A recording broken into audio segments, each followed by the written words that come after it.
Ni kuombe uchukue sekunde chache kusubscribe channel hii ili kuendelea kupata ripoti zetu zote kali kila siku. Asante. Ibrahim Hamis Juma ametoa msimamo mkali kuhusu umuhimu wa nidhamu na ufuataji wa muda katika uendeshaji wa kesi mahakamani, akisisitiza kuwa ucheleweshaji haukubaliki kwa sababu yoyote ile. Akizungumza jijini Dar es Salaam mbele ya waandishi wa habari na wanasheria, jaji mkuu huyo alieleza kuwa mahakama haitavumilia vitendo vya wanasheria, taasisi za kisheria au mhusika yoyote katika kesi vinavyosababisha kuvurugika au kucheleweshwa kwa usikilizaji wa mashauri. Alifafanua kuwa kuchelewa kwa kesi kunawaongezea mzigo mkubwa wa dawa na familia zao, huku pia kukidhoofisha imani ya wananchi kwa mfumo wa utoaji haki.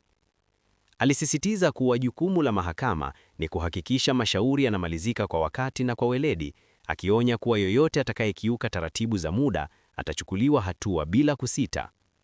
Aidha, alitoa rai kwa wadau wote wa sekta ya sheria, ikiwemo mawakili na watumishi wa mahakama, kuheshimu ratiba na kuhakikisha kesi zinaendelea bila visingizio visivyo vya msingi. Alionya kuwa hatua kali za kisheria zitachukuliwa dhidi ya mtu au kikundi kitakachojaribu kuingilia au kuzuia majaji kutekeleza majukumu yao. Kauli hiyo inakuja wakati ambapo baadhi ya kesi, hususan za kibiashara na jinai, zimekuwa zikichukua muda mrefu kumalizika kutokana na sababu mbalimbali, zikiwamo maombi ya kuahirishwa mara kwa mara. Jaji mkuu ameweka bayana kuwa mahakama itaendelea kusimamia nidhamu, ufanisi na usawa ili kuhakikisha haki inatendeka bila upendeleo.